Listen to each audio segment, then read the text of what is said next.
Baik, assalamualaikum warahmatullahi wabarakatuh. Waalaikumsalam. Alhamdulillah rabbil alamin, wassalatu wassalamu ala asyrafil anbiya wal mursalin wa ala alihi washabbihi ajma'in, amma ba'd. Yang saya hormati kepada Saiful selaku berada di sini, berada saya hormat selaku tuan rumah. Para bapak hadirin, tentunya bersyukur kepada Allah Subhanahu wa taala. Alhamdulillah, pada kesempatan malam hari ini kita semua masih diberikan nikmat yang banyak oleh Allah, terutama nikmat Islam serta sehat walafiat. Sehingga kita semua hadir sebagaimana lainnya setiap malam Jumat kita kirim doa kepada almarhum dan almarhumah. Amin. Yang mudah-mudahan mereka yang telah berjasa Islam mendapatkan taufik. Amin. Berikan kenikmatan kubur dan akhir ya Allah. Amin. Rabbal alamin. Salawat serta salam semoga Allah limpahkan ini kita Nabi Muhammad Sallallahu alaihi wasallam. sahabatnya khususnya selaku umatnya yang dapat Amin. Amin. Baik Bapak sekalian, kita masuk ke makalah ke-27 kaitan dengan asal. Kita dijelaskan sebuah syair bahar kamil. Diungkapkan ya man di dunia hustaghal qad gharrahu tulul amal. Wahai orang-orang yang sibuk dengan dunia, wahai orang yang sibuk dengan dunia. Kalau sudah bicara manusia sibuk dengan urusan dunia, berarti sedikit pun tidak ada akhirat yang nyangkut di dirinya. Ya, alhamdulillah. Kalau sudah sibuk dengan urusan dunia, berarti orang itu tidak ada sedikit pun urusan akhirat ada di dirinya. Kalau orang sudah sibuk dengan urusan dunia, berarti orang itu sudah tertipu oleh dunia. Dunia dikatakan di dalam Al-Quran bahwa dunia itu mata'un ghurur. Dunia dikatakan bahwa dunia mufanin, dunia adalah fani, dunia hancur yang tidak kekal. Ya bahkan dia menyibukkan kita yang sehingga kita lupa dengan kepada yang menciptakan dunia. Bahkan kita salah satu di antaranya yang diciptakan Allah. Dan sehingga dia lupa dengan Allah karena sibuknya dengan urusan dunia. Padahal orang yang sibuk-sibuknya urusan di dunia itu paling mentok taruh dari kecil sampai tua punya harta 1 M. 1 M. Bahkan dari kecil sampai tua gak punya.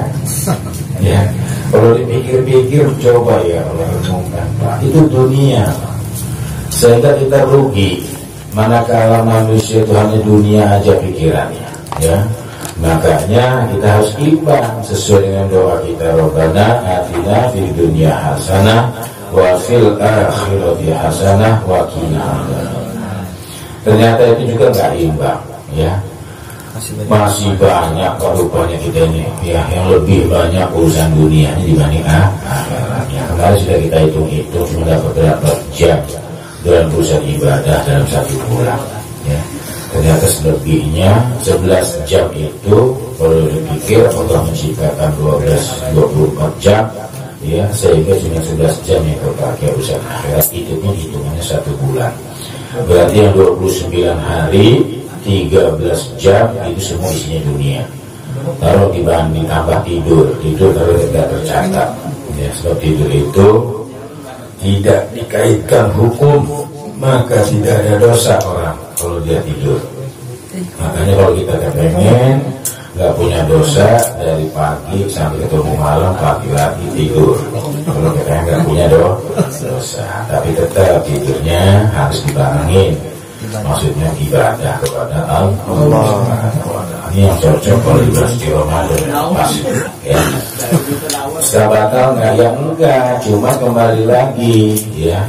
Kebanyakan tidur juga akhirnya bisa melemaskan badan kita karena nggak bergerak, ya. Satu, darah juga kurang mengalirnya, ya kan. Kalau banyak gerak, insya Allah. Nah, sungguh kata pensair di sini, dunia itu telah, ya, tertipu. Artinya kita ini telah tertipu dengan urusan dunia. Makanya orang-orang yang sudah kelas-kelas tinggi pemikiran dunia, sehingga mereka itu banyak pemikiran-pemikiran yang menghayal kelas berat, punya cita-citanya tinggi, nggak kecapai itu dunia. Kalau nggak kuat-kuat iman, stres. Ya, ada lagunya. Obatnya iman dan takwa. Stres. Obatnya iman dan takwa. Aulam yazal fi ghaflatin, begitu juga atau tidak pernah berhenti dalam kelalaian. Nah, kita ini sekarang ini Pak, kalau sampai kita nggak bisa ngatur waktu yang Allah berikan kepada kita, jelas dalam Al-Quran, inna sholata kanat alal mu'minina mauquta. Ya, jelas. Jadi orang-orang mukmin itu sesungguhnya, orang sholat itu sudah ditentukan bagi orang-orang mukmin, itu istirahat buat kita. Jadi jangan sampai kita hidup nggak pernah istirahat. Nah ini ya, sehingga kita terlalaikan urusan yang memang sedikit tapi manfaatnya luar biasa. Cuma 5 menit Pak, kita berhadapan dengan Allah, kita sholat, itu yang sedikit yang kadang-kadang manusia banyak yang lalai. Ya. Kenapa? Karena tadi dunia sudah numpuk, apalagi kalau sampai bahasanya hubudul dunia. Nah kalau sudah hubud dunia, biasanya wakarohatil maut. Kalau sudah urusan dunia dia yang sudah terselubung, baik di hati ataupun di otaknya atau di akalnya, sehingga dia takut ketika dia sudah mengumpulkan harta banyak di atas dunia, takut dengan kematian. Hatta sana minhul ajal, hingga ajal yang ditentukan mendekatinya. Dia lalai urusan dunia, ya, urusan akhirat dia lalai, dunia saja yang dia kejar, dia nggak sadar bahwa hidup ini sebenarnya yang membatasi. Itu disebut ajal tadi. Nah ajal ini Pak, kalau kita bicara di dalam kitab Qurtubi ini, sampai-sampai malaikat Israel itu mengatakan ajib kepada kita. Sedangkan kita satu hari sholat kita 5 kali, itu 5 kali juga malaikat ajal itu yang menyambut nyawa kita itu dia selalu perhatikan kita. Nah sehingga kita ini kadang-kadang wayahnya bunyi sholat, wayah sholat dan nggak sholat. Nah akhirnya di sini dikatakan ajib betul. Ya, termasuk bahasanya aneh. Orang mendekati ajal masih sempat-sempatnya kali di atas dunia ini tertawa, sehingga tidak menghiraukan suara azan, tidak mau sholat segala macamnya. Ini jangan sampai seperti itu. Nah, jangan sampai nanti al-mautu ya'ti baghtatan, dalam sahih Bukhari dikatakan mati itu datang. Namanya meninggal ini datangnya tanpa ada pengetahuan, nggak ada pengumuman atau beritahu itu nggak ada. Tapi setelah mati baru diumumkan. Jadi waktu awal kita mendekati kematian itu nggak dikasih tahu kapan kita mati, di mana kita mati, nggak dikasih tahu. Tapi kalau sudah mati baru dikasih tahu, siarkan. Innalillahi wa inna ilaihi raji'un. Telah pulang ke rahmatullah, pulang bin fulan, bertempat di RT sekian. Hari ini juga akan dimakamkan. Sibuk nih kalau orang tua yang meninggal yang dari Jawa, pulang buru-buru sampai bagi-bagi warisan, nggak tersudah buta. Gara-gara itu balik lagi ke Jawa. Ya, dia tahu orang tuanya banyak harta, ya nggak tahu apa udah banyak kejual, ya akhirnya meninggalkan hutang. Pulang nih anak buru-buru dari Jawa, bagi waris nih, nggak tahu ini suruh nutupin orang tua, balik lagi buru, belum tahlilan sampai 7 hari, hari juga berangkat ke Jawa. Alasannya kerja. Alasannya kerja. Walaupun sundukul amal, begitu juga setelah mati ini memang kita nggak diberitahu kapan kita akan mati, maka kita yang harus kita lakukan setiap hari di samping kita beriman kepada Allah, yang kedua kita harus banyak melakukan amal soleh. Ya, tidak ada hari kecuali tidak ada hari untuk berbuat kebaikan. Jadi hari-hari kita diisi dengan perbuatan baik. Itu yang kita harapkan. Jadi nanti kita pulang juga menghadap Allah, ya, di samping kita minta kepada Allah agar ditangguhkan keimanan, ya, jangan sampai keraguan-keraguan ada dalam hati kita, dan kita lebih banyak mengupayakan banyak melakukan perbuatan baik. Dan mudah-mudahan di akhir hayat kita minta kepada Allah, ya Allah biha, ya Allah biha, ya Allah bihusnil khotimah, minta kepada Allah. Allahumma inna nas'aluka bi husnil khotimah. Ya Allah, mohon minta kita mati dalam keadaan husnul khotimah. Tapi husnul khotimah ini kita perjuangkan, Pak. Nggak buku-buku, kecuali itu memang Allah punya urusan lain, beda. Kadang-kadang ada orang sedikit amalnya baru tobat meninggal dunia, gampang banget matinya, ya, meninggal dunia. Ini namanya rahasia Allah, kita nggak tahu. Kadang-kadang ada orang berbuat baik, kita ya ujung-ujungnya di akhir hayat kita ketemu yang aneh-aneh. Ya bisa saja terjadi hal itu, kenapa tidak? Ya, makanya kita belajar dari sekarang ini, ya. Orang-orang bisa dekat dirinya kepada Allah sampai status dia dibilang wali Allah karena dia itu tidak pernah buruk sangka kepada orang lain. Jadi belajar dengan husnuzon aja. Kalau husnuzon itu buat orang lain, suudzon untuk kita saja. Jadi kalau yang jelek-jelek buat kita, yang bagus-bagus buat orang lain, itu bisa nggak seperti itu? Ya kita belajar seperti itu aja, ya.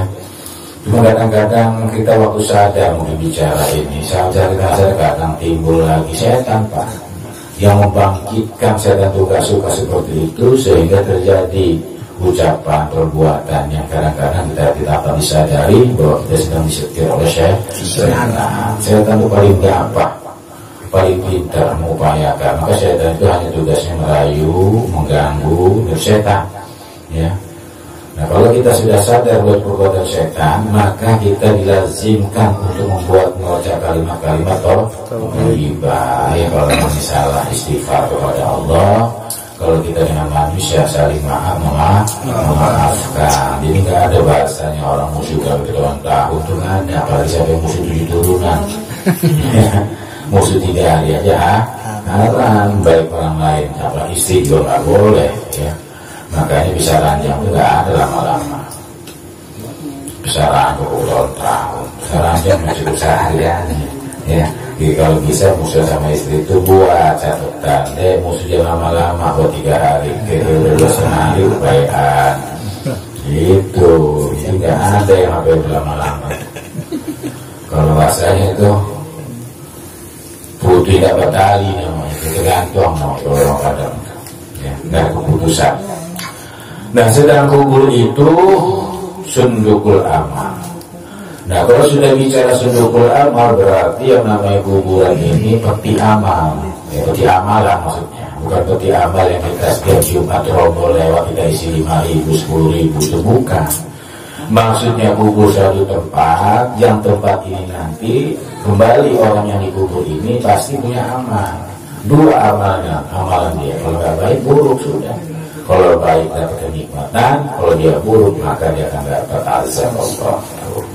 Sebelum malaikat ini hadir di dalam kitab Qutubi itu dia akan ada namanya malaikat Ruman. Dia akan ada namanya malaikat Ruman. Dia akan membacakan semua perihal perilaku kita.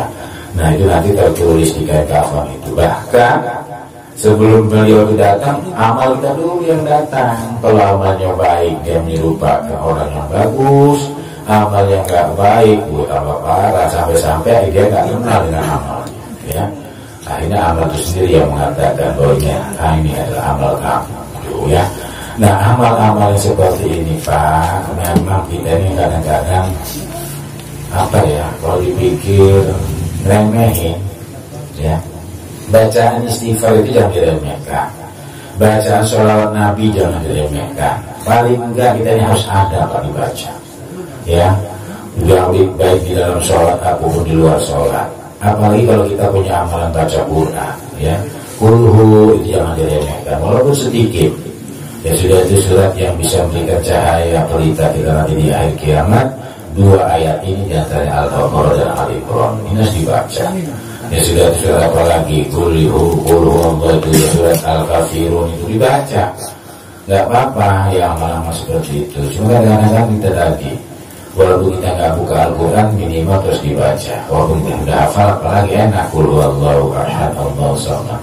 Nah, apalagi kalau habis sholat kita baca amalkan itu 10 kali. Insya Allah ada 3 hal amalan yang mana awal ini kita baca. 1 diantaranya adalah membaca Qul huwallahu ahad 10 kali. Maka dia akan masuk surga lewat pintu mana saja dia kehendaki. Itu luar biasa, ya. Amin ya rabbal alamin. Ternyata bacaan guru ini luar biasa, Pak. Kenapa sih ulama-ulama itu demen ya baca setiap maghrib? Memang ada sunnahnya seperti itu ya. Kalau habis maghrib hari Selasa kuliah puluh, malam Jumat kuliah puluh, malam Senin atau Al-Aitan sama Ina'toina, malam Minggu maghrib itu dia baca surat Alam Taro sama Al-Quraish, nah itu ya, Al-Fil sama Al-Quraish dia baca. Memang ada beritanya, sunnahnya seperti itu. Nah ternyata ayat-ayat pendek itu Pak, hikmahnya luar biasa ya. Seperti kuliah itu seperempat Al-Quran nilai pahalanya.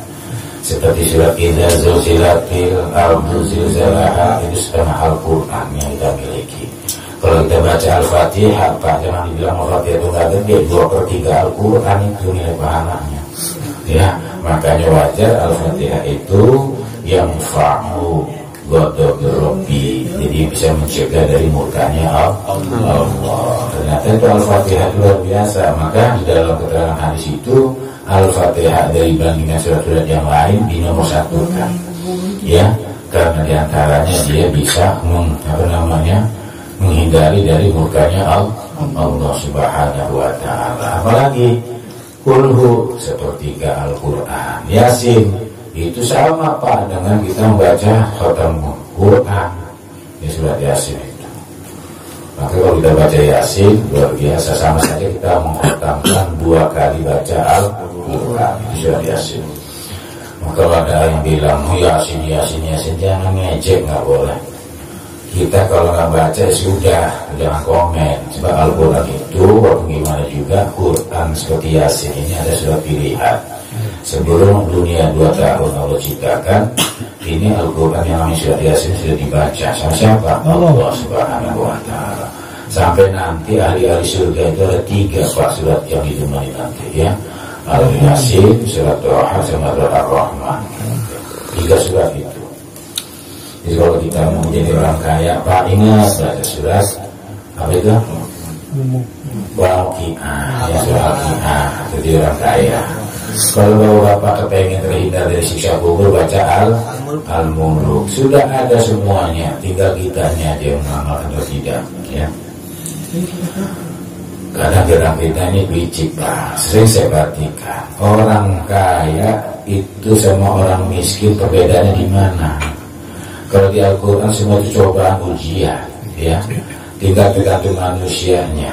Justru dipandang oleh Allah itu cuma takwanya. Ternyata orang yang takwa itu lebih kaya ya. Lebih kaya, kenapa? Karena dia sudah makrifat kepada Allah. Orang sudah makrifat kepada Allah ini Pak, insya Allah dia tidak akan bakal meninggalkan semua apa yang diperintahkan oleh Allah Subhanahu wa ta'ala. Enggak gampang ya, apalagi kita zikir la ilaha illallah, la ilaha illallah ya. Jelas kata ulama yang bernama Fatihani itu bisa melebur daripada kemiskinan. La ilaha illallah. Kalau Bapak rutin aja 100 la ilaha illallah ya. Kalau malam rebok 1000-an, luar biasa. Sebenarnya kalau orang kita miskin sedih kita nggak cocok dengan lafaz, nggak cocok kita baca la ilaha illallah, la ilaha illallah aja nggak cocok. Waduh baik. Kita awain orang kan. Woi, kapan dina wal rasa mawidit ya. La ilaha illallah, la ilaha malah ngeluh baik. Anak hujan beran terima. Hujan beran terima. Nikmatin Pak. Alhamdulillah. Wayahnya banjir ya sudah mau diapain. Ini kan wayahnya banjir ya. Kita kadang-kadang mengalahkan rezeki Allah. Itu termasuk cacat Pak dalam makrifat kita. Termasuk kita cacat dalam makrifat kita kepada Allah ya. Kalau bahasa kitanya mah, kalau ada Habib jelek-jelekin Habib, saya kira dicoret dari keturunannya. Jadi kalau kita ini sudah kalimat la ilaha illallah sudah mantap, cuma gara-gara banjir ngeluh, hujan ngeluh, panas ngeluh, jadi apa kita? Datengin air juga kita nggak bisa ya kan? Sudah main terima aja. Apalagi zaman sekarang ini Pak, ini udah sensitif zamannya. Kalau kita nggak merapat repot ya. Artinya merapat di sini lebih dekat diri kita kepada Allah Subhanahu wa ta'ala. Tidak ada pertolongan di saat itu. ujian dan bala besar kecuali kita minta kepada Allah Subhanahu wa Ta'ala. Minta Pak, kalau memang terjadi hal-hal yang tidak kita inginkan, maaf, sampai ada bahasa tsunami 30 meter, langsung refleks minta kita ingat Allah. La ilaha illallah, dah meninggal kalau bisa begitu. Ya. Ya kalau sekarang ini kita nggak bisa, ini kan bicara, cuman di saat itulah manusia kadang-kadang lupa ilah-ilah ingat kepada Allah. Wah, banjir, waduh kayak mana? Kayak kemarin angin kenceng aja, bukannya diazabkan malah tambah ribut. Oh, jangan ribut, ya sudah jelas jangan ribut. Diamin lah bacanya azan tadi diamin supaya jangan ribut. Isbir ala ahwaliha, bersabar Pak menghadapi, terutama di sini ahwaliha, yang namanya kehidupan susah. Ya. Makanya orang bisa sabar yang kencang itu karena kencang susahnya. Maka dia sudah mengenal, artinya sudah pengalaman, sudah terbiasa. Kalau orang susah, dia ketemu susah lagi udah biasa. Ya. Tapi kalau dia tiba-tiba kaya ngalamin susah, bagus-bagus gak stres. Bagus-bagus gak stres. Kebanyakan orang gila dia kita perhatikan seperti itu. Dari kaya miskin, anjlok. La mauta illa bil ajal, tuh tiada mati tanpa ajal yang menentukan. Makanya kadang-kadang ada cuma preman-preman suka nunjukin, saya ini dan di badan perut saya sudah berapa lubang. Kalau belum ajal Pak, sampai seperti pertanyaan Hercules kemarin itu, kenapa sih Bapak ini gak mati-mati? Ya belum ajal. Padahal sudah palsu semua itu Pak, tangan palsu, mata palsu, kepala aja ngasih itu. Kalau kepala palsu repot juga udah. Robot. Iya. Nah, itu. Jadi jawabannya mantap tuh, udah masuk lagi ini itu makrifat. Seorang preman besar jawabannya seperti itu. Jadi kalau ajal belum datang ke saya, walaupun hancur badan saya tetap saja. Ingat tuh Samson tuh Pak, kisah Samson ya. Samson dia Samson ya. Ketika dipenggal segala macam enggak mati. Ya. Hebat luar biasa. Karena dia itu sudah makrifat dengan Allah, dipisahkan semuanya, tinggal dibuka sama dia, dibelah hatinya masih mengucap Allah. Hidup bergerak luar biasa ya begitu. Berarti dia nggak putus dikir kepada Allah. Dia makanya orang makrifat itu Pak, sedetik kita nggak ingat Allah, kita kategori maksiat kepada Allah. Kalau kita ini kan belum makomnya, wajar aja ingatnya waktu ada ini aja susah. Buntu. Ingat sama Allah tuh.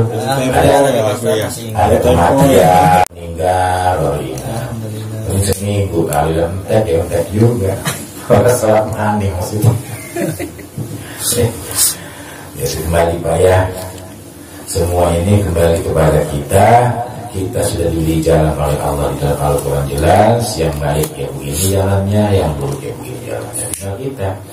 Di dalam bahasa Al-Quran itu jangan sampai kita membinasakan badan kita sendiri. Berarti kita nggak sayang menzolimkan diri ya. Kalau orang yang namanya kita yang sampai maksiat kepada Allah, berarti orang itu zolim Pak sama Allah. Kita zolim sama Allah, zolim pada diri kita ya. Nah kalau sudah zolim sama Allah, zolim pada dirinya, jelas dia kedua-duanya bakal kenal sama Allah. Nggak tahu selama ini siapa yang ngasih makan, nggak pernah dia bicarakan. Hidup nafas dari siapa, nggak pernah dia bicarakan. Kita tanpa disadari Pak, mengangkat tangan waktu Allah kita sadar bahwa kita yang menentukan, ada yang mematikan diri kita dari siapa, ada yang menciptakan diri kita yang kembali kepada siapa, ada itu. Jadi orang-orang yang selalu lapor lima waktu itu termasuk dia ingat kepada Allah dengan dirinya. Tuh, makanya insya Allah gak bakal terlewatkan apa yang diperintahkan oleh Allah Subhanahu wa Ta'ala. Apalagi kita sebentar lagi menyambut bulan suci Ramadan ya. Masuk Rajab, masuk Syaban, masuk bulan suci Ramadan. Jangan puasanya cuma awal sama akhir. Itu pakai gendang kulit. Depan sama belakangnya ada kulit, tengahnya kok kosong. Bolong ya. Kalau Nabi Sallallahu Alaihi Wasallam tarkud dunia tuh, meninggalkan ke dunia itu, kata Nabi, amaru minas sabri, itu lebih pahit daripada pahitnya sabar. Jadi belum apa-apa. Orang yang sabar itu tingkatnya lebih tinggi. Andai kata kita meninggalkan dunia, belum apa-apa sama orang yang sabar. Luar biasa. Makanya sabar makan predikatnya dia samping Allah. Innallaha ma'as sabirin. Dan lebih berat daripada dipukul dengan pedang di jalan Allah. Ya. Jadi sabar ini kunci keberhasilan. Makanya kalau kita ini maaf di dunia susah, susahnya kita ini bisa sabar, insya Allah kita akan mendapatkan kesenangan di sana. Ya. Tapi dengan satu catatan, tetap pak ibadah harus ditinggalin. Yang ini mah sabar, ibadah enggak, sama aja. Ya, tetap ibadah, karena beribadah ini salah satu amalan yang pertama itu yang akan dihisab oleh Allah. Ibadah itu yang akan ditanyakan oleh Allah. Yang akan diangkat selain terima dulu adalah sholatnya. Tidaklah seseorang yang meninggalkan kecuali Allah memberikan kepadanya seperti apa yang telah Allah berikan kepada orang-orang yang mati syahid. Ya. Jadi kalau orang ini bisa, ya, sabarnya itu luar biasa, itu lebih besar, Pak. Jadi seperti orang-orang yang mati di jalan Allah juga nggak ada apa-apanya sama orang yang sabar. Makanya sabar, kata Nabi, ada yang sabar atas perintah Allah, maka dia selalu akan mendapatkan pertolongan, taufiknya Allah. Tuh. Kalau kita sabar ketika kita menghadapi Allah menjalankan perintahnya. Sholat perlu sabar, Pak. Kalau nggak sabar, kita diburu-buru semuanya. Ya. Apalagi kalau kita punya amalan wirid, itu kalau nggak sabar hilang wiridnya. Yang biasanya istighfar gak istighfar, karena nggak sabar sholatnya. Ya. Yang biasanya baca ya latif sekian nggak dibaca. Nah itu kita tuh coba belajar adab lah. Maksudnya kita ini kalau kita kembali lagi urusan dunia dengan urusan akhirat, kayaknya lebih banyak dunianya. Makanya ulama sampai dia mengatakan kepada kita, alangkah banyaknya manusia merugi dalam urusan dunia, dia bisa kenceng, tapi dalam urusan akhirat dia sedikit, bahkan gak ada nilainya dia dengan dia. Nah, ini termasuk orang yang merugi, ya. Nah, para bapak sekalian, meninggalkan keduniaan itu ialah mengurangi makan dan rasa kenyang serta tidak suka dipuji oleh orang lain. Ini luar biasa ini. Kan yang sifatnya makan kenyang, yang sifatnya dipuji, itu semua dunia, Pak. Ya, yang artinya kita hanya ketinggalan di dunia, ke akhirat nggak ke bawah. Yang namanya amalan-amalan seperti itu. Makan juga begitu, ya. Nggak bakal kita dapat, ya makanya hari ini juga dapat kenyang di dunia doang. Makanya yang bisa menilaikan dia nanti di akhirat itu, ya makanya tadi kembali amalan-amalan kita, sedekah. Ini kadang-kadang maaf, sedekah kita sulit, ya. Kapan beli durian cepet, gampang beli. Balik lagi. Nah, karena barang siapa yang mencintai kenikmatan surgawi, hendaklah yang meninggalkan dunia dan kenikmatannya serta pujian dari manusia. Jadi meninggalkan itu.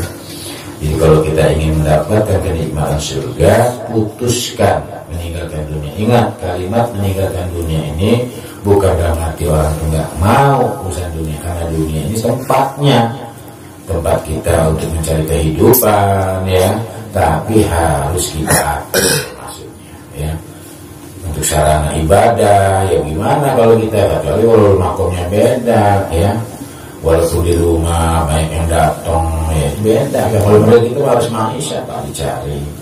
Nah sudah dicari, nah harus kita punya aturan tersendiri. Wayahnya ibadah ya ibadah, wayahnya usaha ya usaha, gitu. Jangan usaha tok. Lihatnya usaha aja ibadah enggak. Siang malam cari duit. Maka saya bilang paling mentok punya duit miliar dunia itu. Itu yang paling hebat itu. Dari kecil sampai tua punya uang 1 miliar. Udah hebat itu. Kadang-kadang sekali.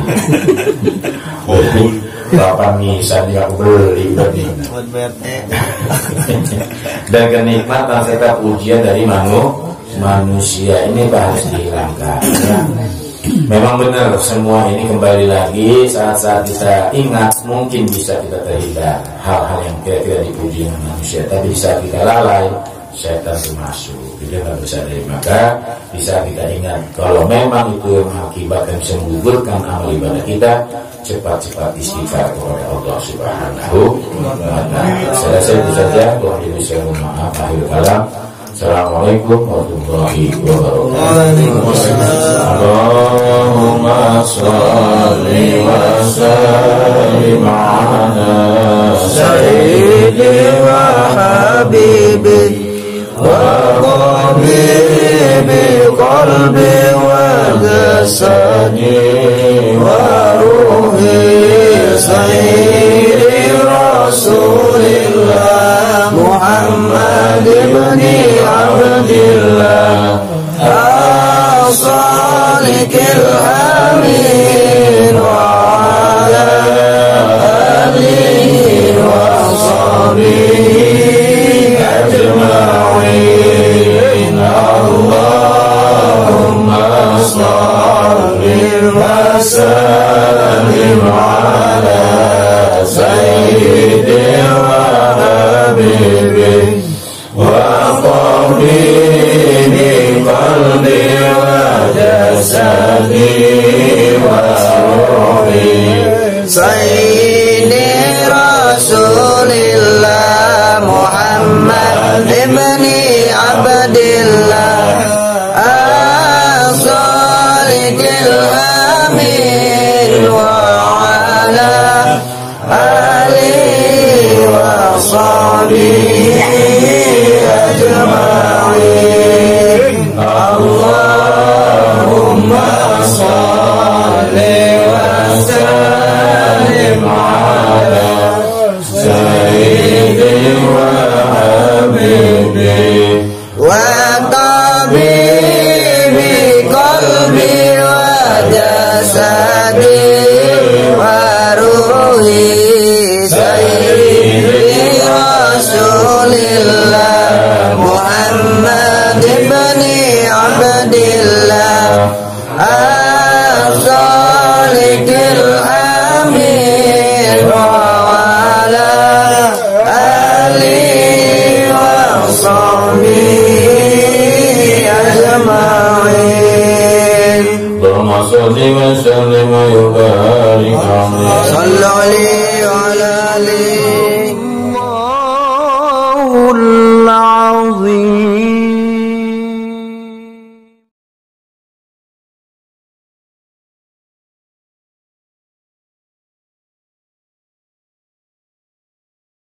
Ya Rasulullah, ya